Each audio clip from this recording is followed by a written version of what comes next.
Père très saint, nous te remercions pour cette parole que tu nous as accordée. Nous recommandons ces instants tes saintes mains, afin que ta main nous accompagne, que tu sois le nôtre du début à la fin, que ta bonté nous soutienne. Nous te demandons d'agir au milieu de nous, d'opérer des grandes choses et de grands miracles. Signale ta droite, signale ta bonté de merveille, signale ton amour et ton assistance, signale ta grandeur, le Dieu de gloire. En dehors de toi, il n'y a point de Dieu. Bénis ces instants au nom de Jésus-Christ. Amen. Est-ce que vous mettez en bon qu'on a commandé Jésus-Christ? Nous n'avons pas mon agneau. Et nous n'avons pas mon cerveau. Nous avons mon agneau. À ça, changer la combo. Oui, il se va.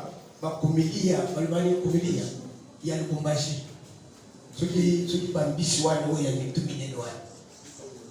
Na iboza na ona pocho antu daba wayo. Kola pa mula yo, dengo tambulo songi zambe azala na yo. Kola pa mula basai na zambe nyos. Ba oy basala zela ba comité zambe asunga bango. Notre problème to zali kolobela sur notre service il y a 14 jours. Na 14 jours tous ensemble tous ça qui mai na yo.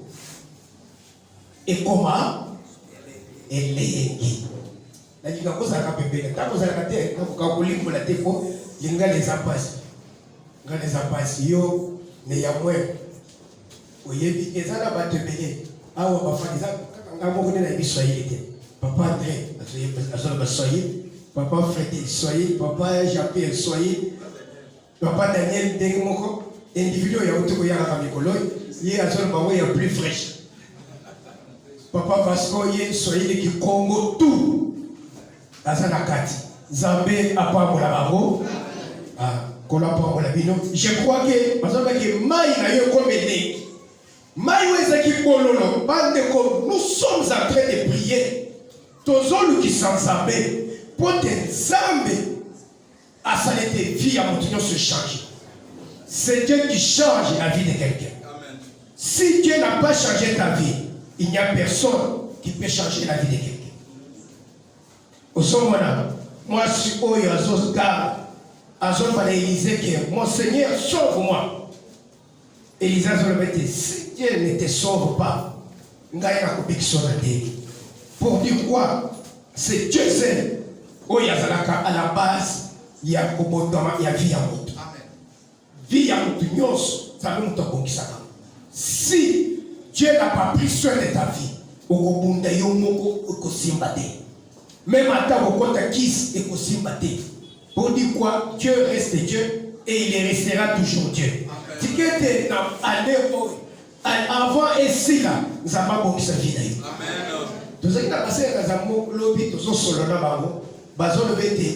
Il y a des signes positifs dans la catégorie. Et pas à partir de nous avons ma santé ya bato. Nous avons la santé ya moto tali non quand même il y a un changement. Au moins nous tali non kabela kambo tena za kambo mais santé on les santé ya kambo. Ça dit pour dire quoi? Changement ya vie ya moto bana tout d'abord par sa santé. Par sa santé. Au cause de la santé médiocrité, au sol bagana zaki. Kana zaki. Avant togena mundi binagamo akio le sangai boutique na ye ofongoli adisambe na libi kolo azo alkum. Pourquoi? Notre problème c'est quoi? Ngana bisabatike bozwa kambongo mais vous n'avez pas de stratégie. Parce que même par semaine nous sommes à $50, c'est de l'argent. Si on pose la stratégie peut multiplier par moyen de production et au connu commander. Pour souffrir. Nous avons ensemble vu que nous avons la taille 10. Nous avons dit que nous avons un petit magasin. Nous avons la taille. Dès que nous avons dit que nous avons sans difficulté. Sans difficulté. Si tu es un papa, tu as une opportunité. L'église, les habitants ont un vent. Ils ont un mai na yo ekomelingi komeli Bible ezolobete bana Israël bazokende bakomi na désert bakatisi mer rouge. Ils ont fait 3 journées de marche. Na 3 journées de marche bayoki posa ya mai. Bani non, il faut tomber là. Bakoma na lizima babeti kaka mbebo ba mai ezabolo bagai Moïse oizali zelo oyo zabati ndibiso ndeza makambo mabebo. Si tu peux être devant la face de l'Éternel. Eli ko le matin que difficulté oyate. Difficulté oya.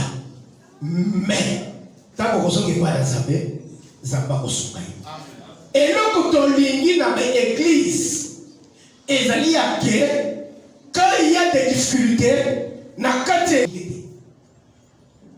le mari doit aimer son épouse comme Christ a aimé l'église. L'église est l'épouse de Christ.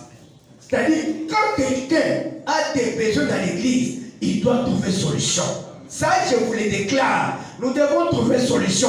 À moins que ma capacité d'explication soit le côté. Mais écoutez, vous allez le côté parce que la Bible est vraie. Amen. Dès que nous le diable est en train de se planter petit à petit. C'est pourquoi ngaina yo tokaka to sambe. Bible les autres mettent Satan a koya s'il est possible à conseguir même baïli. Aujourd'hui les soi-disant de komoko mokonzi ya ngoma moko azo albi totika makambo ya Bible to misa mokanda mosusu parce que la Bible est déjà dépassée. Mais ils sont là-dedans. La Bible est dépassée. Or, pour la zone de Béthé, cette parole de Dieu ne changera pas. Mais, école capété. Même à temps, il y a tant de moko et le Brazabé et Colombaté. Solo et comme le Colombolé à vous, à la guerre de mais de quoi là, avant de s'appliquer à Vandi, n'a pas voir la Bible, nous avons annulé la Bible est déjà dépassée. Au moins, l'église va beaucoup de la Bible. On a l'évangile. On a la Bible. Mais malgré on a l'évangile, mais la Bible est vraiment à l'aise.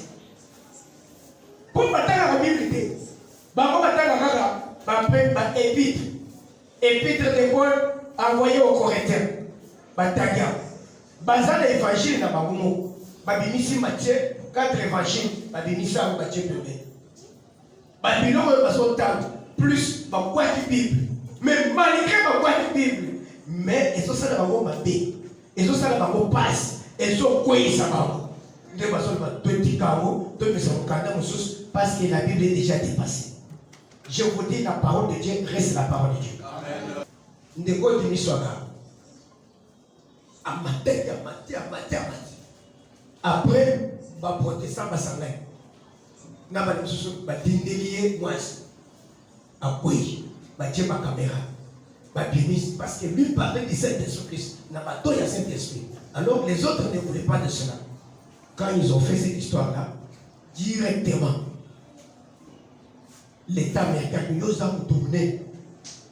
Il ne faut pas affaiblir Sinayo et y ba na bato. Aux hommes c'est dans Zambie, on l'a suspendu. Abi okosa na Zambie. Vous mais vous connaissez sur la télévision. Tant suspension ici,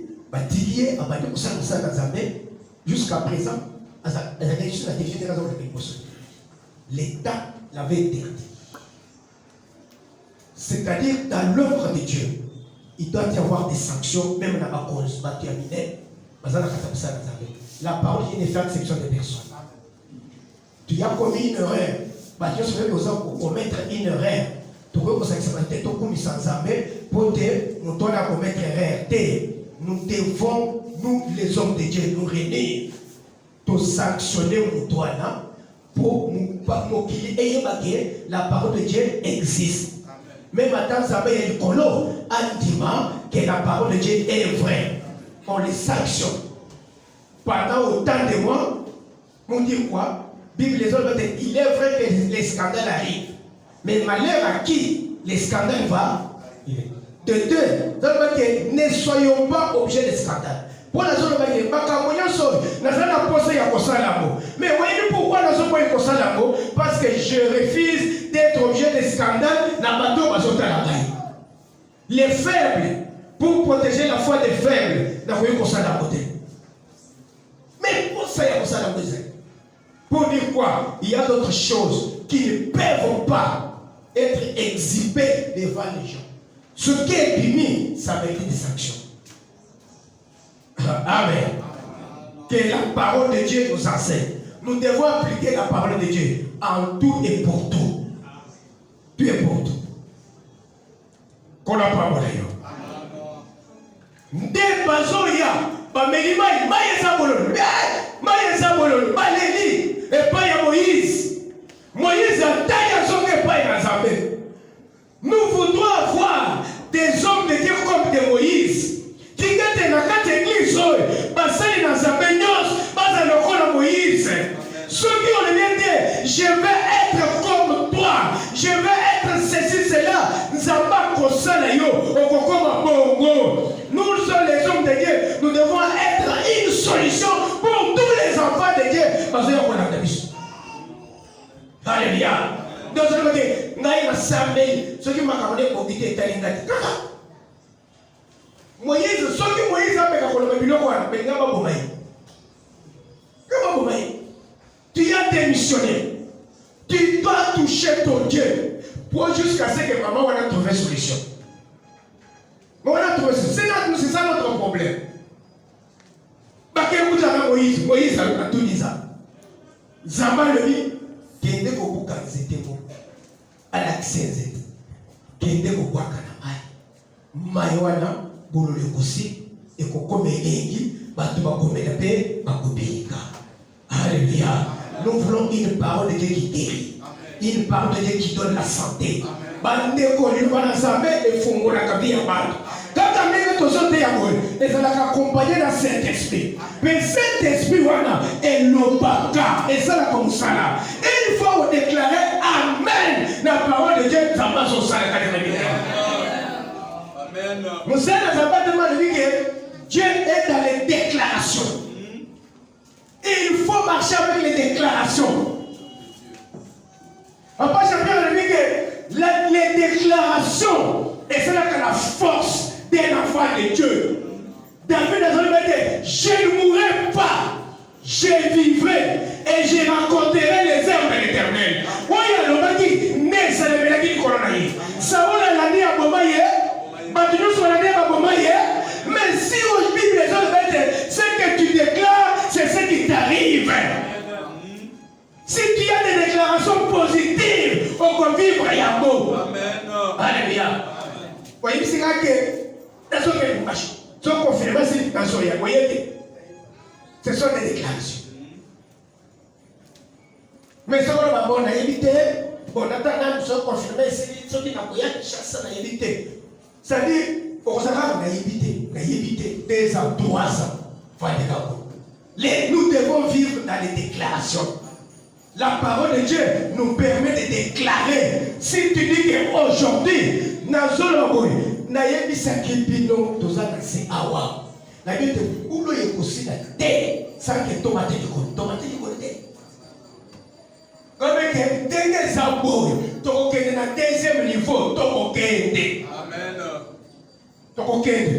Dieu est dans les déclarations. Quand vous prenez les déclarations, on les met des filles en gagne et sont fous. Bon, maintenant,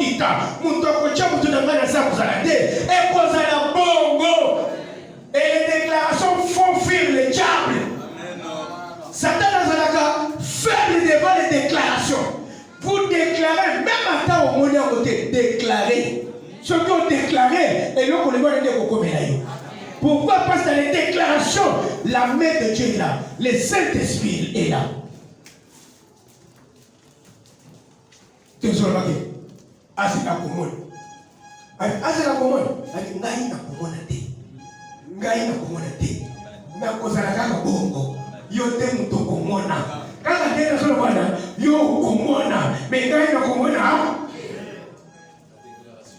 Alléluia. Mais Moutomba qui s'ayote, Moutole qui s'ayote. C'est que moi le mot ya mobile, azala tata moi c'est naye, ngana yebeli ba ona kasai. Tata moi c'est albimi, atiki papa na ke musal, maman ke musal. Tata moi c'est que ali na moi na batwala. Yo, c'est non comment atongoli bidaba. Na yo ko ngena musika te. Azokala boyo, tata moi c'est apaluka tali ya kisibidaba. Aliyo c'est ça pour la singa si, na la soli bouche. Échanger. Attends, c'est pas on suit. Azana qui chassa. Azana nous sert l'énergie des hommes. Azana t'as maintenant moto. Yo ça sur malibu. Au bandole. Oso les gani. Oso pesa mon grafon. Kayati nyaka. Aniki nika. Oh. Amen. Amen. Kona pa mola yo. Moïse allait pas y Nzambé, Nzamba indiqué quoi. Je voudrais que dans la prière, Nzamba paie sa solution au problème. Le bois là était une solution à l'amertume des hommes. Était une solution la vie à Nzambé, la vie à Israël, à partir du bois, par Israël, par Mélak, par Sepelaki. Le bois là, c'était le synonyme de Jésus-Christ, parce que c'était le synonyme de la croix. La croix, quand Jésus est allé, pour ne pas que nous crucifier, il a porté ces bois-là. Nous étions là qui moko. Oh, il y a mes mecs. Quand il est allé à la croix, il est au cadre de la commission de Koulouss. Baba qui est le Koulouss. Oh, le chemin de la croix, c'est la victoire pour les chrétiens. Les serments de la croix, c'est les serments de la victoire pour les chrétiens. Si les chrétiens ont la victoire, c'est sur la croix de Golgotha que Christ a dit que tout est accompli. Pour dire quoi? Il y a il fallait y la vie à Moutou. Nous étions maï et bongi. Ezali symbole, il y a Yesu na kati ya vie ya Moutou. Pour vivre ya bonga, il faut la présence de Jésus-Christ. C'est lui qui donne la solution à tous nos problèmes. Bible les répété, que ce soit dans le ciel, sur la terre et sous les terres, auquel notre nom nous a été donné, si ce n'est que le nom de Jésus-Christ. C'est la seule personne où il y a comme sa vie. Même à Tabaché, la vie, il faut y soit content. Ceux qui ont côté, mauvais aussi. Ceux qui ont côté, les malades. Nous voulons quelqu'un où il y a un homme malade. Nous étions là bololo. Qui était Yesu. Amen la bololo ya vie na yo. Amen la malade na vie na yo. Amen la passe. Amen la célibat. Bazo ya boye. Batali la zata yo. Ba frère prier. Batali batali ko connaître célibat exalté. Nani ameli yango. Nous étions Moïse à Waka qui na mai. Nous étions là c'est Jésus-Christ qui est mort sur la croix pour ta victoire. Alléluia. C'est ça l'intérêt de ton service. Parce que tu as gagné ce livre, Brut chapitre 1.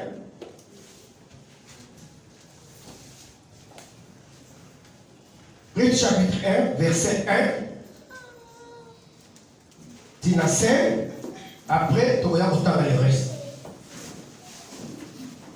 Brut chapitre 1, nous lisons, premier verset, nous lisons au nom de Jésus. Amen. Du temps de juge, il eut une famine dans le pays. Un homme de Bethléem de Juda partit avec sa femme et ses deux fils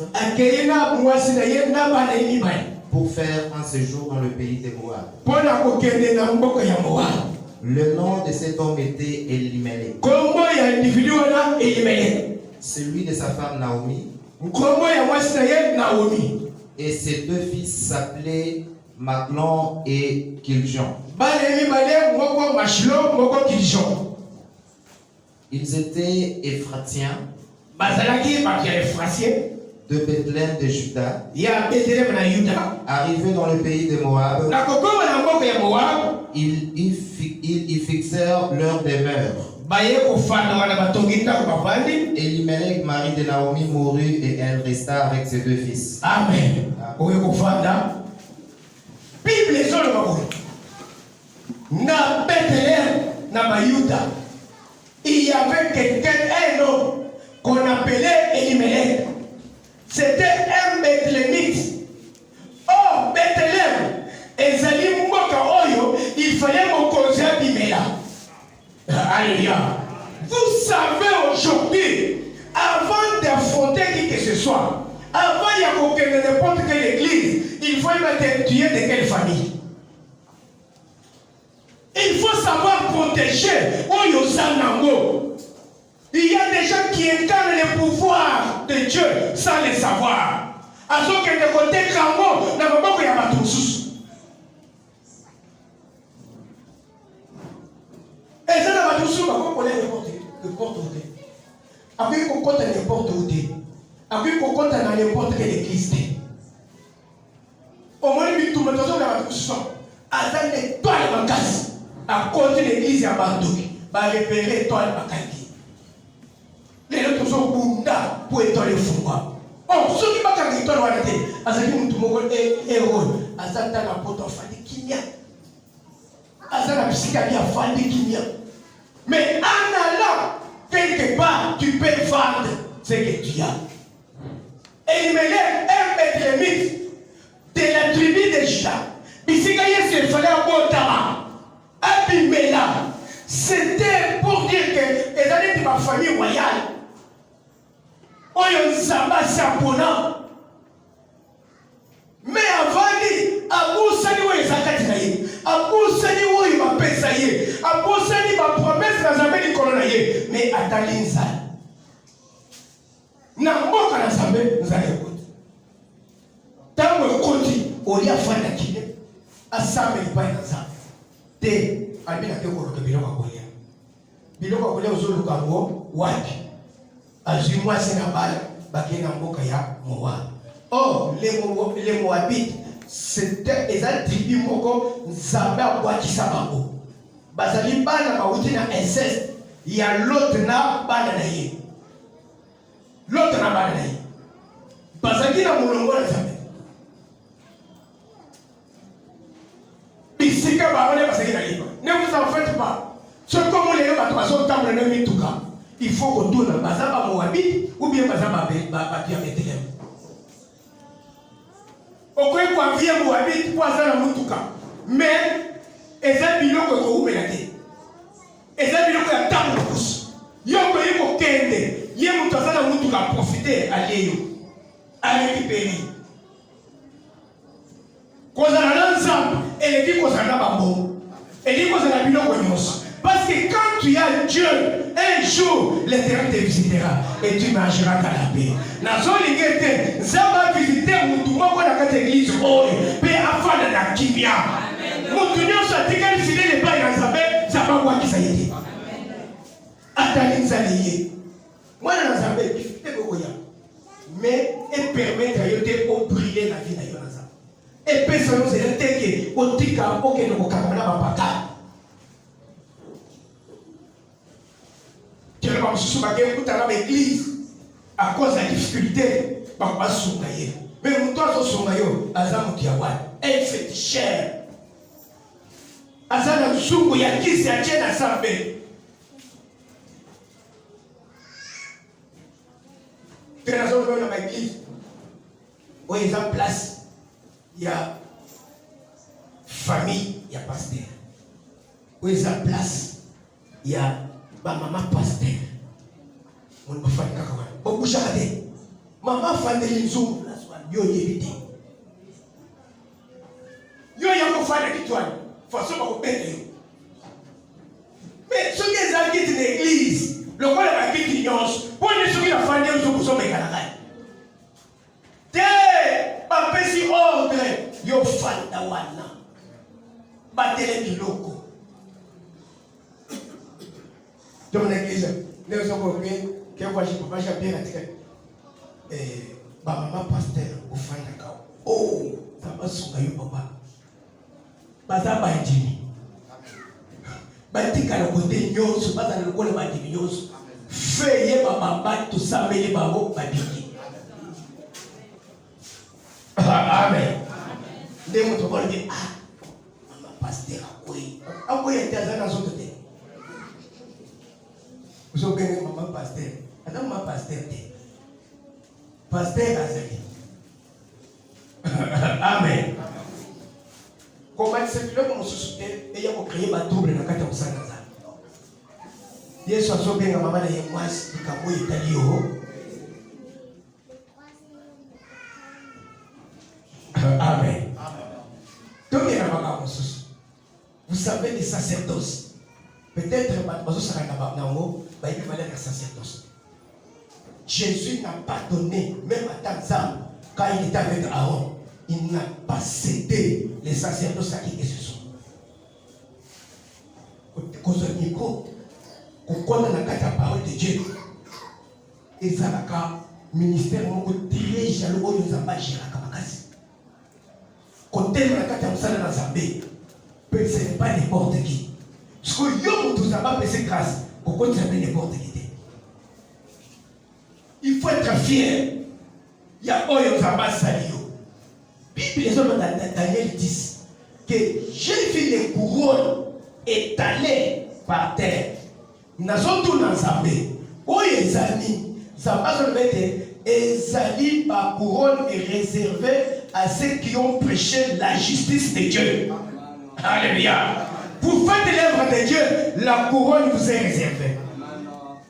Tu as prêché la justice de Dieu, tu as la couronne. Les gens qui prêchent la parole de Dieu comme il faut, il faut prendre ça avec beaucoup d'importance. Alléluia. Directement, nous voilà à l'unité, nous voilà à l'écalibiso, donc nous avons besoin d'un mois.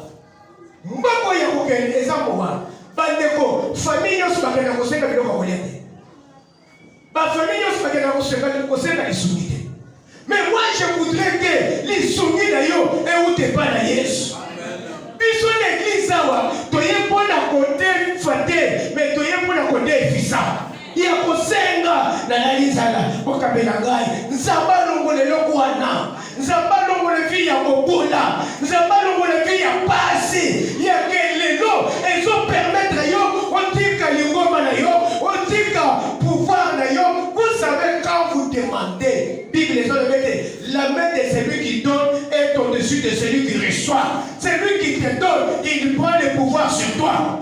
Ce gars d'aller mon yakis à son camérayo, c'est qu'à dominer yo. Vous allez comprendre. C'est pourquoi nous n'avons pas eu cette mission. Dès que vous êtes en train de vous êtes en train de vous êtes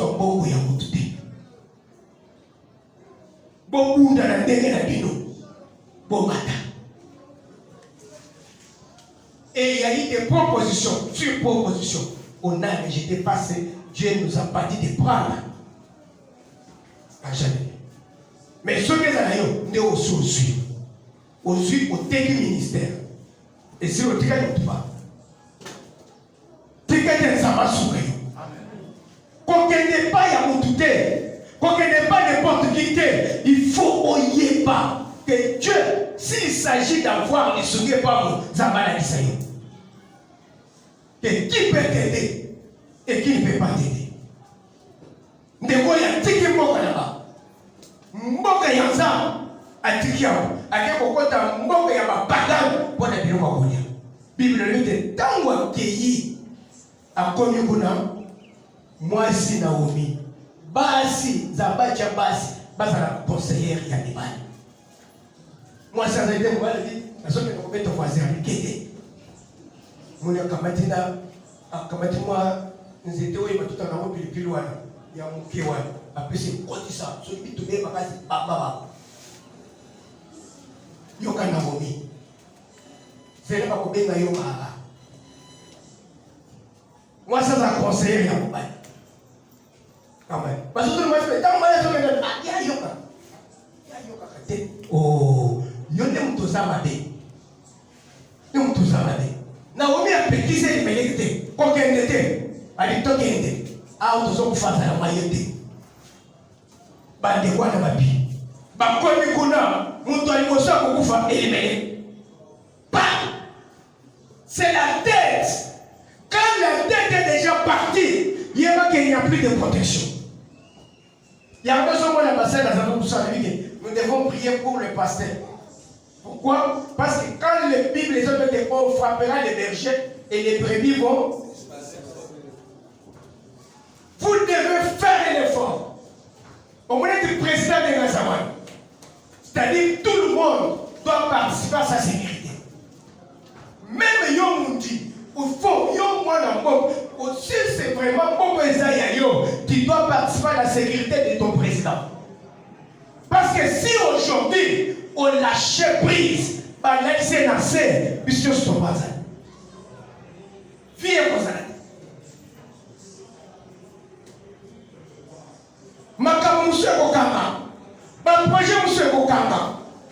On y avait ma permutation, il y a un chef de l'État. Et puis ça fait ma question à Katabanaza. Il y a des projets qui s'arrêtent. Vous, papa, vous voyez, tout ça, papa la Bismo et papa Alexis. Ils ont des projets de 80 millions de dollars américains. C'était déjà prêt à être financé. Quand il y a une élection, ça va sursoir, à Val, jusqu'à ce qu'on va encore renouveler. Des ans, des oiseaux. Mais s'il n'y avait pas de changement, il est dans les affaires. Il est dans les affaires. Pour dire quoi? Nous devons veiller sur la tête. Même dans le veiller sur la tête des responsables. Maman, famille là-dedans. On ne dit pas le maison là, on est le maison là. On dit que le bilan bon. On peut se papa fou bilan à Goya. Na ma belle na kati. Ma ba tchana miwe. Ma belle tchak tchak tchak. Parce que aïe ban. Mais tant que la chose ça bilan au contrôle avant ma tchana papa yo au méga au monde des amis. Mais ceux qui ont bilan ma belle, mon toi ya profite. Yo aux anouais. Il faut savoir protéger celui qui fait ta protection. Il a besoin d'être sécurisé. Et une fois que Baloumolier, même à Tabat, même aux Awana, aux une étoile, il faut savoir que vous allez la protéger. Parce que si toi tu n'es pas protégé, et que les lots l'année nassé, bilo qu'on a eu que pour pas dans le coup d'Angouba. Bilo qu'on a eu une sécurité, tant que vous allez la bombe. Mais ceux qui sont là, ils naissent, ils ont besoin de sécurité. Et ils mettent à Koufi. Tant que Koufi, directement, Ndeko Naomi, il y a une consternation. Mais il y a une question qui est au Koufi. Bateau Yotikaki, na Jérusalem, parce qu'il y a un Koufaki. Alléluia. Mouto Yazan Nzambe a Koufakazalate. Mouto Yazan Nzambe, même à ta difficulté est mais ceux qui ont été comme Nzambe, Nzambe a combattu jusqu'à ce que. Jusqu'à ce que la consolation arrive. Alléluia. Alléluia. C'est pourquoi je vous exhorte de rester à Jérusalem, de rester à Bethléem, jusqu'à en attendant la consolation de Dieu.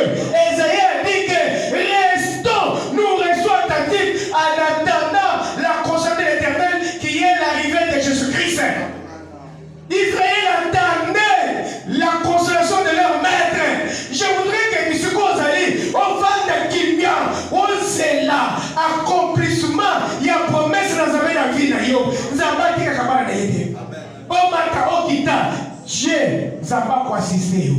Les lots sont moins des zabouilles, mais où il y a du lobité. Le lendemain appartient à l'Éternel. C'est lui qui connaît ce que tu seras éternel. Mais le problème est que reste devant quelqu'un qui connaît ce que tu seras l'autre. Alléluia. Alléluia. Et s'il y a quelqu'un qui a l'espoir, et dans le service, ça va se visiter. Nous allons contacter la Bethléem. Qui mise là? Parce que vous comptez dans le Moab pour le bilan qu'on connaît ça. Mais puisque le bilan qu'on connaît ça, il n'y a pas de vie en dehors de Jésus-Christ. Quand il m'a ajouté pour la difficulté, quand il m'a ajouté pour la malade, il y a un habit qui malade. Il s'appelle le médecin par excellence. Et restez attaché à Jésus-Christ. Alors continue, pas la bakoufi. Pourquoi? C'est lui qui chapeautait la famille, était déjà parti. Et les enfants sont restés sans protection. Dans l'église, continuez à garder la présence de Jésus-Christ. Ceux qui sont allés, église wana, et kunyo komate. Église wana ko souffrir de. Parce que l'église wana, ba komono le boko d'ensemble. Pourquoi? Parce que Jésus-Christ est encore là. Et Jésus-Christ reste dans l'église avec la crainte de Dieu. Aujourd'hui, l'église tout le monde est faillible. Or, tant que vous collègues, vous avez dit que papa n'a pas besoin de faire des bandes ensemble. Qu'on y batte, qu'on s'arrête qui nous batte, qu'on t'ose dire. Les lois de l'église, ils savent que l'homme est faillible. L'homme est faillible, ce sont les pièges du diable. L'église enseigne les gens à voler, à escroquer, à commettre des bêtises. Pendant que ma famille n'a plus ça, mes parents vont essayer de ça la poétique. Mais aujourd'hui, l'église me demande que moi, si il y a des liens, il y a fonctionner bien, ça c'est l'église. Yes, na biloko ndenge wana Yesu afandi. Alléluia. Faut tout le monde que dans le jour que nous combat nous balou. Voyez pas que un jour comme voyez. To sambe ça passe. Yo komi, on doit si ça va pas si abad. Dans l'église comme il a bilé ya masal. Mais na tant que na ma famille na biso, ba l'église makambo ite. Alléluia. Alléluia. L'homme meurt. La femme reste vide. Avec un basi à Banaï. Et Naomi dit, je dois regagner avant Pisiko, Foufou et Zaraki, Ayogete, Zamba Pamoli, Israël. Nzalesi. Nazolo bake, o mata o kita, Zala na yo kosila. Pasi na yo kosila. Israël, atika kana pasi babula te. Bazaka na moment visitation na Zambé yaka. Israël na boumbu après 400 ans, Zamba le bete, je suis venu visiter mon peuple. Tikete, nazolo bete, mikolo yo tika na difficulté koki. Mikolo yo tika na kata pasi koki. Mikolo yo tika na kata ba problème koki. Mama oyo, ezali moment ya visitation na Zambé. A visiter Israël, a visiter je prêche une parole de visitation. Que Dieu te visite. Zamba zongela yo. Makamyo se kangama ki Zambé a fongola yabo. Alléluia. Israël parce qu'il y a sécheresse, Zamba fongola. Alors les sécheresse, billet zongi. Tant billet zongi, ba oyo so bakibaki, ba yoki déjà qui Zamba visiter Israël. Tikete patunyos. Batikayo na kati ya difficulté batiko na kati ya bamalade bayo ete côté de wana tikali nzamba pamolie nzamba fongolie nzamba ya likolo apamola vina yo kafongola vina yo akosakate alobaka oyo lobaka ekokisamaka tikete na prière nzamba pamola bantu bayoka na samba. Soki ozonde wana zobisa yo okovivre yo. Kovivre yo. Ndeko ayidoki. Azozonga bazotone mobile zawapi. Abali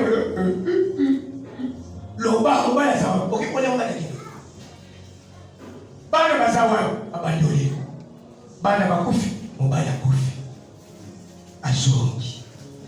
Babokupa. Nous voudrons que Oyos Potikana Mboka ya Moab, lokola tozongi na Jérusalem. Zamba zongi sepsia. Alléluia. C'est pourquoi Zamba tineleki ba Boaz. Boaz ayaki. Ba fani rite ba bandi, avani boye papa au moins Naomi a dit je vais glaner dans les champs de quelqu'un quelque part. Zamba sala makambo azate. Lokolo zongi lipa. Lokolo songeli Israël, ils ne savaient pas kosongela yo. Ils ne savaient pas kosunga yo. Lokolo comprendre, ete okotaki biloko ebisika ya mabe, ba blokaki yo, ba botolaki Elimelech, ba botoli Kreshilo, ba botoli biloko lelo za ba kopamba. Lokolo comprendre, tikete na prière, nzamba zongi se Elimelech na yo. Azongi se nyonso kwa isiki na mboka ya Moabe. Misale tikeleki kuna enzonga. Bana batikeli kuna basonga. Misale mango. Songa. Na continue kumoka fandi. Oyebi ezala kikolo mususu. Bakuyoko ni bakufana na mpiakete. Na zoto zaba pesa ba. So qui me piaque bedi, comment les écouteurs à piaque. La côté papa mon bon voyage santé. Alors que tu as pas, la côté à ce que tu il y a 2000 francs à la messe, il y a $2. Ce qui m'a sauvé, qui m'a sur le sous. Mais papa va aller dans bon voyage santé. Dans ce que papa, au premier boy détenu. Allez, la salle qui est réelle, la qui est dans moi, bon voyage dans moi. Et il me katika ina Moab. Tala ndenge na zofu sofri. Bébé, okendaki Moab. Obi kozonga te na Israël. Alibi papa, na zonga Israël, na luki Israël. Nzamba songa ngai. Osota na zoki nyonso ebengi. Makambo nyonso ebengi. Pona nini akotaki na mboka ya Moab. Na zona manke, bisiko sali kanisa outi wapi. La source. Elisa Zoloba, bonne Sangai, Mayo Yebadeli, donnez-moi un plan neuf avec du sel, je vais assainir l'eau. Nous avons besoin d'assainir ta vie. Mais avant, vie doit assainir Yamo. Il faut voyer que c'est du au outil. Au lekaki, au bimakina Mouabte, Mouabatikina, ni. Les gens qui ont ici bénédiction, ils sont bénédiction. Ils sont bénédiction, ils sont bénédiction. Na église qui nous est belé. Na zone qui se bande ko na ngai yao. Ba église nyonso zake pa na biso. Oyo to yeba biwana. Eye na Kinshasa, oyo to kiwana. Eye na Kinshasa. Mais eloko ezini tozo yeba kote. Po ba kombo nyonso ya chilube ko bi na français. Moyen voyez que Ezakialu, Okoya Koutikan le Mathieu, Dieu est grand. Dieu est le Saint-Esprit. Au Saint-Esprit, au côté au Samet, au côté au Sénégal. On dit qu'on se trouve à pratique parce que vous savez dans les églises, une fois qu'on continue à faire un dame, il y a un peu de l'église au signé engagement. Abraham a vani, bazokuta naza, basale yasi naza. Ça va y bane nyoso kokota, bakolanda mobeko. Mais dans le moment là, Abraham a voté, azale le combat. Mais à ce signé engagement dans sa main, n'a pas noué bazala les boumounas de la bande. Mais parce que moi, Abraham, il doit passer par la circoncision. Il est dans l'alliance là-bas.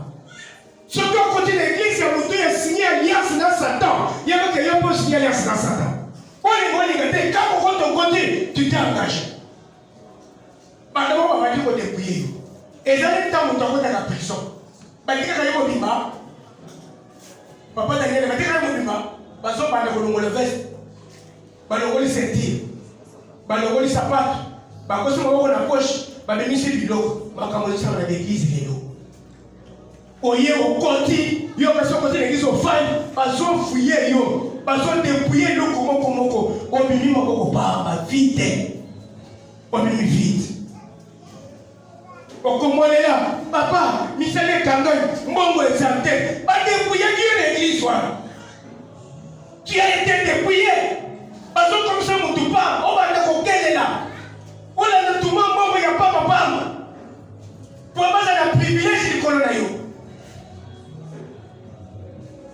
Des raisons où nous disons, comme a dit, moi, mon a perçu serviteur, Aïe, ça pasteur. Ah, c'est invité, on a souffrir. La caméra qui est bouille. Donc le pasteur a dit, ya, ok, mais il y a un bon, n'a pas dit. Mais yo, quand il y a un bon, soyons certains. Zama Pamoula yo, Zama Fongola, tu as laissé éliminer dans moi. Tu es dans service, Zama Zongisoye. On nous sauté dans moi, et Zongi la biso. Na moment wana, Zama Pagi le cola, na wani ya Zunga qui n'a pas qu'à la mort. Dieu ne pouvait plus ressusciter Elimelech parce que Elimelech serait comme Jésus. Allez, je veux le récompenser. Alléluia. Né à quel côté les Boaz. À travers Boaz, né Naomi à reprendre vie. Ruth à reprendre vie. Pour dire quoi? Jésus-Christ était venu pour les brebis perdus de la maison d'Israël. Mais quand il a trouvé que, à un certain moment, il est retourné à nous pour nous assister. Ruth, Moabite, Moupagano, quelqu'un des nations. Boaz était venu vers Ruth. Attendez qui qualité n'a été. C'est Jésus-Christ. A dit qu'il l'a. A dit qu'il t'y n'a zambé. A dit qu'il n'a sé. Attendez qualité n'a sauté. Il a donné les dos au ciel et il a regardé vers nous. Boaz et regardé vers Ruth. Dit qu'il était dans le moment où, grâce à Zambé, il y a un catabiso. Ils sont battus à la nation. To profiter, to lebilanga. Ozo sambela, nzamba zongela yo. Yesu azongela yo. Ce qui est perdu, ce n'est pas perdu totalement. Et Dieu va les revenir. La ligne de la carte de service, nzamba zongisa ya. Yesu ya kitaki na kiti. Na yamo cause, atika yamo, akiti na se pour la majuf, atali majuf pa bois ici. Azongi pa ina biso, nous devons profiter que le Seigneur vous assiste. Alléluia. N'étant mouru, madame, Naomi Ozon. Ne m'appelez pas Naomi, appelle-moi Lamara. C'est-à-dire quoi?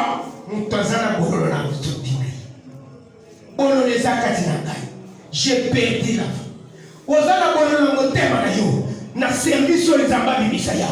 Tu as perdu l'argent, tu as perdu l'argent, on s'est blessé. Makila ils ont tanga poté za na motema ya biloko bungisa. Bolona wana na service aux ambas longoleo. Alléluia. Alléluia, je suis la Mara. Je suis une femme qui a l'amertume dans son cœur. Ndé Anne a commis la silo. Azole, azosambela. Oyoki bazolo banaye. Anne, tu ososambela zolela. On dirait Moutoumoko. On mimba tout. On mimba samina, mimba sangate. Je suis une femme qui souffre en son cœur. J'ai de l'amertume dans mon cœur. Si c'est mon Seigneur qui nous met exaucé aujourd'hui, n'a côté les mains. L'amertume là c'est quoi? C'était la stérilité qui était dans son cœur. Je voudrais que pour l'union c'est ça dans mon thème. Ceux qui sont malades, ils ont mal au moulin. Ceux qui sont célibats, ils ont mal au moulin. Ceux qui sont salés, stérilité, ils ont mal au moulin. Ceux qui sont pauvreté, ils ont mal au moulin. Pauvreté, on contamine en côté. Célibat, on contamine en côté. Mais on le contamine en moire. Puisque il y a aucun daki. Le col de moire, on ne se pas dans sa main. Qui est ensemble. Où il y a les guignons. Allons pour la bouloloana. Allons pour les gnons. On bimagi dans la moire. Zamba écarté yamo. Que Jésus lui-même, qui est la pierre angulaire, à côté de la vie a trouvé une solution. N'a pas la véritable solution est dans le missel de Bisso, est dans le magasin de Bisso, est dans la bombe de Bisso, appartient au nom de Jésus.